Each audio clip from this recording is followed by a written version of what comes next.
425장 찬송하십시다. 425장.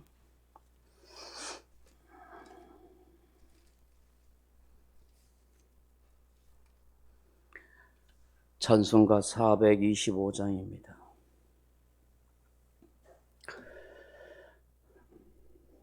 주님의 뜻을 이루소서.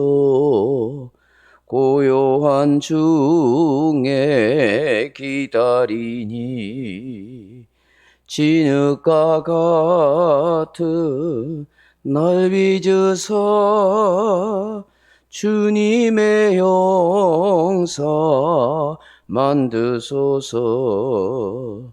주님의 뜻을 이루소서.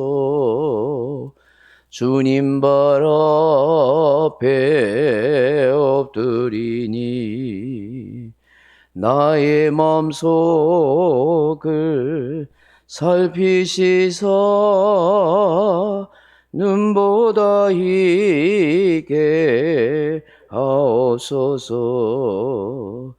주님의 뜻을 이루소서. 병들어 몸이 피곤할 때 권능의 손을 내게 펴서 강건케 하여 주옵소서. 주님의 뜻을 이루소서. 온전히 나를 주장하사 주님과 함께 동행함을 만민이 알게 하옵소서. 아멘.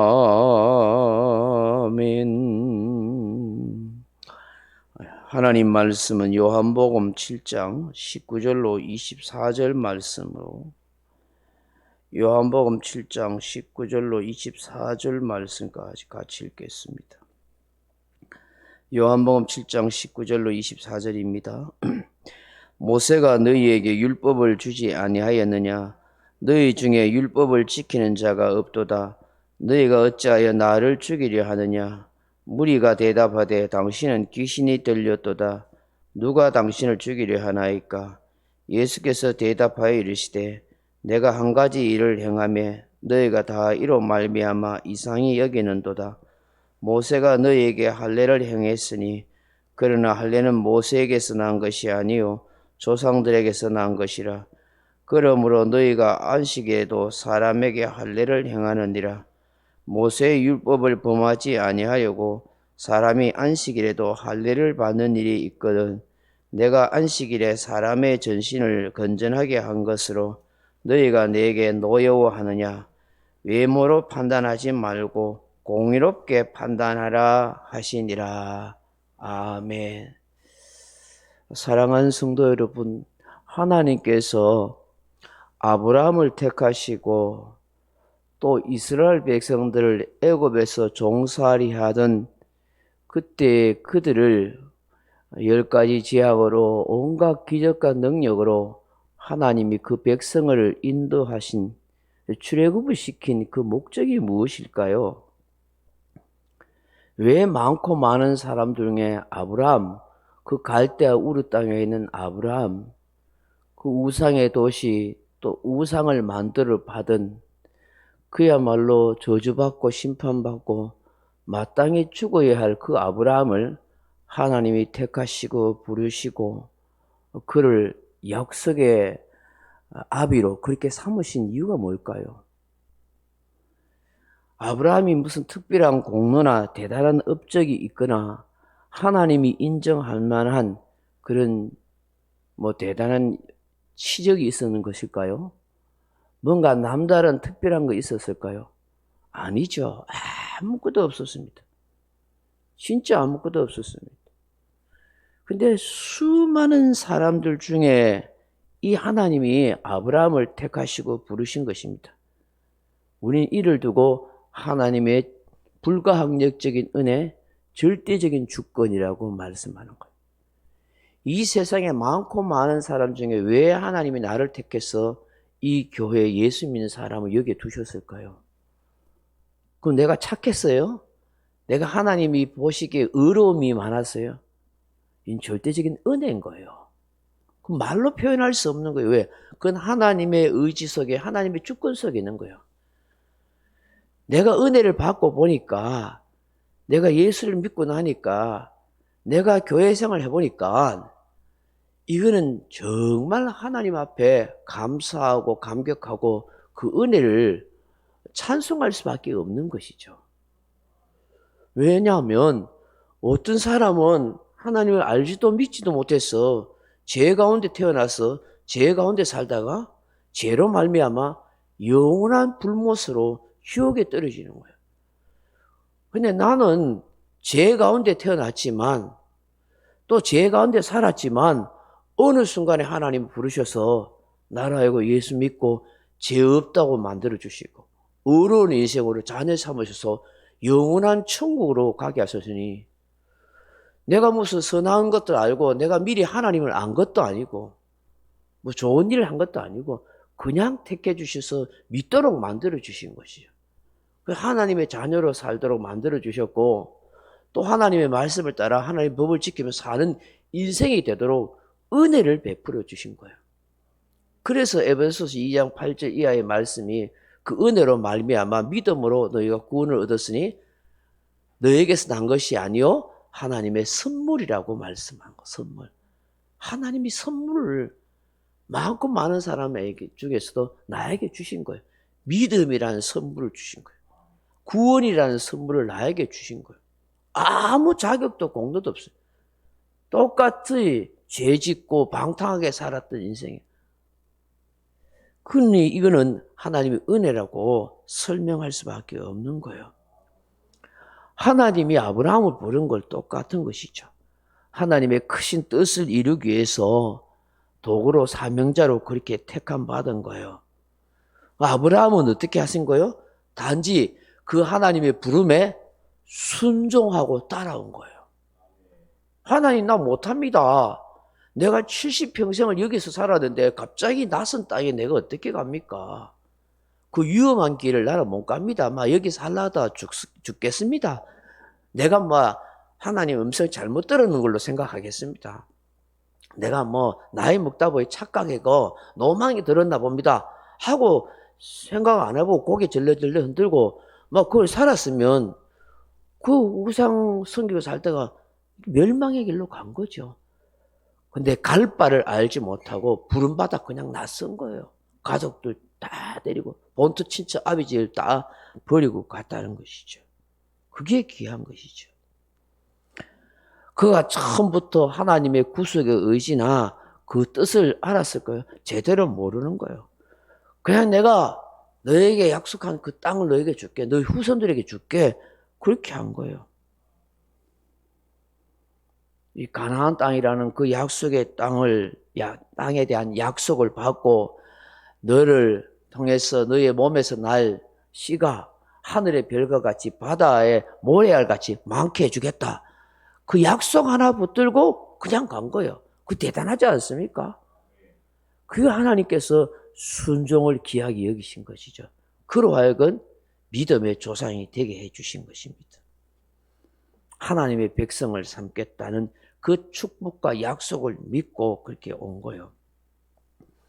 이스라엘 백성들을 애굽에서 400년 동안 종살이 하는데 그 출애굽시킨 거 뭐냐? 하나님 아브라함에게 약속한 것을 이루는 거예요. 왜? 내가 너를 큰 민족을 이루게 해 주시겠다고 약속하셨어요. 그리고 창세기 15장에 보면은 네 후손들이 4대 만에 400년 만에 다른 민족에서 종살이 하다가 돌아올 거라고 약속해요. 그러니까 야곱 때에 요셉에 의해서 이렇게 애굽에 가서 살다가 그렇잖아요. 그리고 큰 민족 200만이 넘는 민족을 이루어가지고 다시 가나안 땅으로 돌아오는 것은 이미 하나님이 아브라함과의 약속 속에 있는 거예요. 약속 속에. 그러면 그 약속을 성취하는 가운데 형들이 요셉을 미워하고 시기해서 팔아넘기잖아요. 그리고 요셉이 억울하게 형들을 미움받아가지고 보디발의 집에 팔려가고 거기서 노예살이 하다가 또 보디발 아내한테 유혹을 거절하다가 또 감옥 가고 감옥에서 거기에서 또 있는데 하필이면 바로 왕의 그런 떡 맡은 관원은 또 술 맡은 관원이 거기 같이 있어서 거기서 꿈을 해석해가지고 나와가지고 그래가지고 거기서 애굽의 총리 되는 그 모든 과정은 하나님의 섭리 속에 있는 거예요. 그 형들은 그야말로 엑스트라 역할을 한 거고 요셉은 주연 역할을 해가는 거예요. 근데 그렇게 해서 그 애굽에 살다가 그 애굽 땅, 그 가나안 땅에 기근이 들어가지고 나중에 야곱과 그 형제 70명이 내려왔잖아요, 애굽에. 내려와서 고센이란 애굽의 고센이란 땅에서 농사 짓고 거기에서 수백 년을 산 거예요. 그래서 큰 민족을 이뤄가지고 근데 그 민족을 잃었는데 그때 애굽의 왕조가 바뀌어가지고 그 이스라엘 후손들을 노예로 전락시켜가지고 학대를 한 거야. 못 견뎌가지고 결국은 아우성 치다가 하나님이 모세를 보내가지고 그 출애굽의 기적을 통해서 이스라엘 백성들을 가나안 땅 데리거든요. 근데 그 모든 과정이 하나님 아브라함을 통해서 큰 민족을 이루어주겠다는 약속이 성취되어 가는 과정이에요. 약속이 성취되어 가는. 거기서 주연으로 쓰임 받는 사람이 있고 엑스트라로 쓰임 받는 사람이 있고 거기서 고난과 어려움과 역경과 눈물 나는 일을 다 겪으면서 가는데 실제로는 그게 하나님의 약속이 성취되는 과정이에요. 오늘 우리 인생도 마찬가지예요. 영원한 하나님의 나라에 대한 우리 영생에 대한 약속의 성취를 받았잖아요. 그럼 오늘 이 땅에 살아가는 것이 마치 이스라엘 백성들이 요셉 때부터 고난받고 억울하게 모함받아서 고생하고 또 이스라엘 백성들이 학대받고 그 광야를 거쳐가지고 가나안 땅에 들은 것처럼 우리의 인생이 그런 고난과 역경과 어려움과 시련을 다 겪어서 마침내 그 약속이 성취되어 가는 과정 속에 있는 거예요. 그러니까 우리는 약속을 붙들고 사는 거예요. 이미 이루어진 것을 믿고 사는 거예요. 그럼 그 약속을 믿고 살면은 하나님의 은혜의 역사가 계속하는 거예요. 그 과정 속에서 광야를 거치면서 불평원망하면 이제 고통과 괴로움과 죽는 역사가 있고 그럼에도 불구하고 하나님의 은혜를 믿습니다. 하나님 역사하실 것을 믿습니다. 그 하나님을 신뢰하고 순종하고 믿고 의지하면 내가 지금 삶이 꼬이고 어렵고 문제가 투성이 있어도 하나님을 바라보면서 그 약속을 믿으면서 하나님의 은혜를 선포하고 감사 선포하면은 하나님이 내 인생을 이렇게 이끌어 가시고 인도하시고 풀어 가시는 역사가 있단 말이죠. 근데 거기서 낙심하고 절망하고 회의적이 되고 부정적인 말하고 불평하고 원망하면은 이제 인생이 뺑뺑 돌리는 거예요. 광야에서 고생하고 사는 거 힘든 인생이 되는 거야. 훈련시켜 가는 거예요. 그러니 이걸 우리가 지혜롭게 깨달으면 내가 살아가는 인생을 어떻게 살아야 되는지 지금 인생이 안 되고 꼬이고 힘들어도 하나님의 약속을 내가 바라보고 믿고 주님의 은혜를 믿음으로 선포하는 거예요. 왜? 나의 믿음을 지금 이 광야라는 걸 통해서 훈련시켜 가고 있거든요.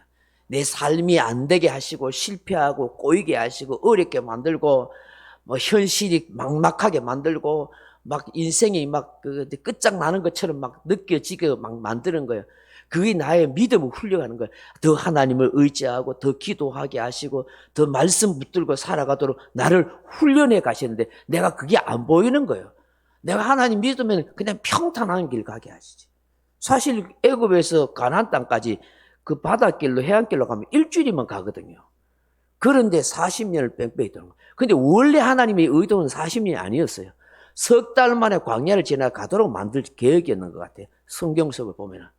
시내산에 한 달 만에 도착했어요. 그 하나님이 모세를 통해서 40일 동안 시내산 거기서 성막과 율법과 계명을 가지고 내려와요. 와서 언약을 맺어요.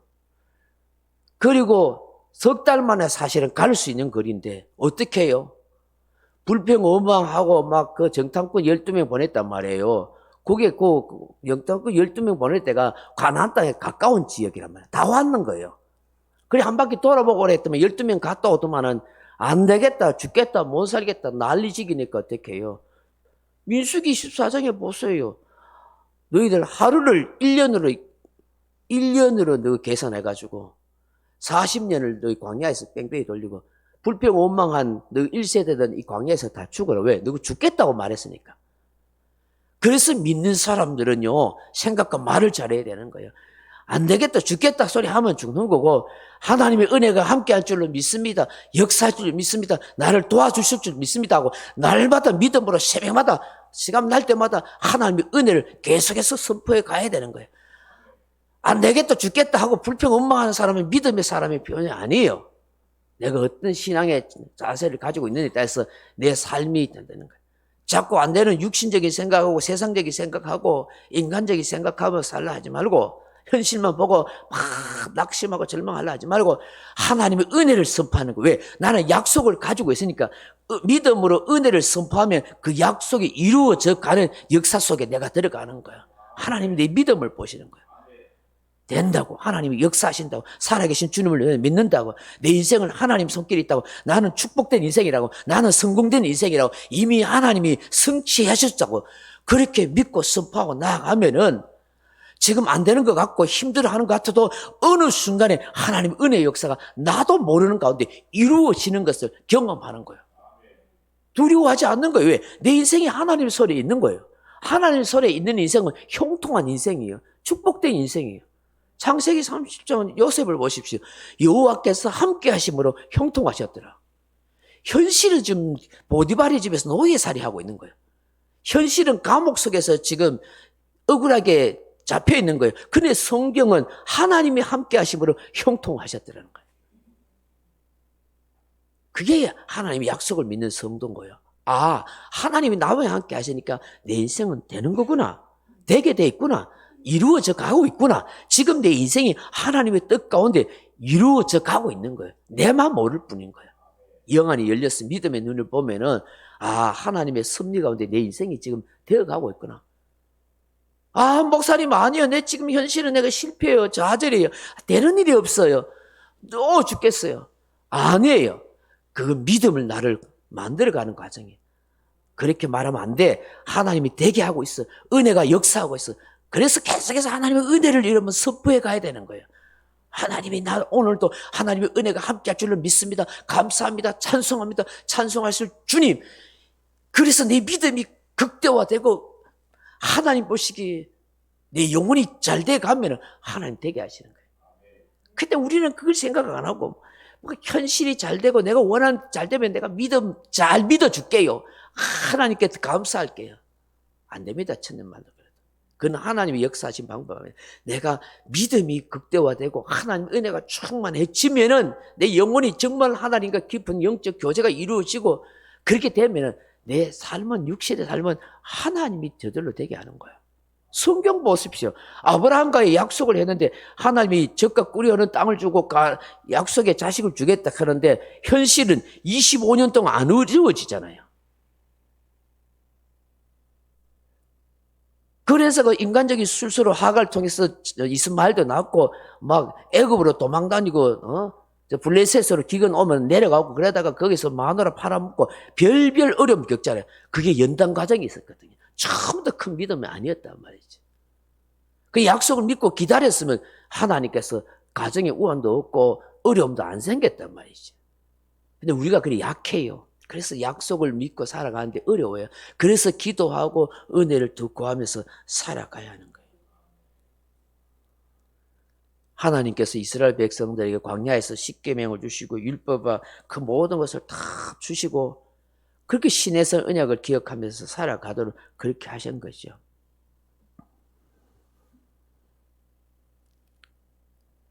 그게 하나님의 약속의 백성이었다. 그 이스라엘 백성들에게 주신 중요한 그 민족적 특징이 있어요. 그게 뭐냐 하니까 하나님이 토라, 율법을 주신 거죠. 너는 하나님의 백성으로 율법을 지키며 살아가라. 그리고 하나님께서 모세가 아닌 아브라함 때부터 뭐예요? 할례 언약을 준 거죠. 너는 구별된 이스라엘 백성이다. 그 두 가지가 이스라엘 백성들의 증거예요. 그거에서 자부심에서. 근데 그거를 자기들은 가지고 있고 행하는 것이 큰 기쁨이요, 즐거움이요, 하나님의 택한 백성이라고 생각한 거예요. 그럼 오늘 본문에서도 예수님께서 말씀하신 것도 바르고, 그 율법을 너희들이 모세를 통해서 줬는데 아는데 지키는 자가 아무도 없다는 거예요. 제대로 말씀을 실천하고 산다면 어떻게 너희들이 예수님을 죽이려고 한 번을 덤벼드느냐. 진리의 말씀을 듣고. 심지어 예수님을 오해해서 막 귀신이 들렸다고 막 그렇게 말하고 조롱할 수 있겠느냐. 주님이 행하신 일을 너희들이 이상하게 생각했다. 왜냐하면 예수님이 안식일 날 사람을 병든 자 고쳤거든요. 그걸 그 사람들 굉장히 미워하고 싫어했거든요. 안식일 날 쉬어야지. 왜 저 일하느냐고 생각한 거예요. 근데 예수님이 이들의 모습을 지적한 것은 모순을. 너희들 안식일 날 할례도 행하지 않느냐. 남자아이를 낳고 나면 8일째에 할례를 해야 돼요. 그게 하나님이 아브라함에게 그렇게 하신 말씀이에요. 자, 그런데 아가 낳는데 8일째 되는 날이 안식일이네? 그러면 하루 건너가지고 9일째 되는 날 해야 되는데, 그러면 하나님이 8일째 하라는 그 약속을 어기게 되는 거예요. 그 8일째 되는 날 할례를 행하려니까, 이 안식일 날 이거 어기는데? 이 굉장히 갈등 생기는 거죠. 그런데 하나님이 할례하는 것이 더 중요하다 생각하니까 안식일 날 할례식을 행한 거예요. 그 예수님이 그런 거예요. 누가 안식일 날 할례하는 할례하는 그 일도 하지 않느냐? 그건 아무렇지 않다 하면서 내가 저 병든 사람을 건전하게 건강하게 만들어준 것에 대해서 너희는 이랬다고 나를 비난하고 귀신 들렸다고 별소리 다 알고 나를 죽이려 들으냐? 너희들 얼마나 모순투성이냐? 그걸 예수님께서 오늘 지적하시는 거예요. 그래서 결론적으로 24절에 외모로 판단하지 말고 공의롭게 판단하라. 무엇이 옳은지 생각해라. 내가 나사렛 출신이라고 내가 배운 것 없다고 이런 걸로 판단하지 말고 내 행하는 일이 하나님이 보시기에 공의로운 일인지 그걸로 생각하라는 거예요. 오늘 이 새벽에 주시는 이 말씀들 우리가 잘 생각하면서 우리 함께 기도해야 할 것이 있습니다. 주님, 우리도 형식주의 신앙에 빠지지 않도록 역사해 주옵소서. 주님, 다른 사람의 신앙을 함부로 판단하지 않도록 도와주옵소서. 주님, 진리를, 본질을 분명하게 볼 수 있는 영적인 눈이 열리게 하옵소서. 날마다 하나님의 은혜를 믿음으로 선포해 가도록, 그래서 하나님이 내 인생을 인도해 가시는 것을 확신하며 살게 하옵소서. 그렇게 기도하는 저와 여러분 되길 주님의 이름으로 축원합니다. 명령과 선포합니다. 1. 나는 주님의 은혜로 모든 일에 날마다 점점 더 좋아지고 있다. 나는 오늘부터 다른 사람을 비난 원망하거나 비판 판단 정죄하지 않겠습니다. 나는 하나님 다음으로 나를 사랑한다. 나는 나를 사랑한다. 교만은 독약이다. 그 어떤 경우에도 감사합니다. 나는 내 안에 살아계신 예수님 때문에 행복하다. 있을지어다 그대로 되니라. 좋았더라. 아멘. 믿음으로 계속 선포하며 이겨나가십시다. 각자 기도하십시다.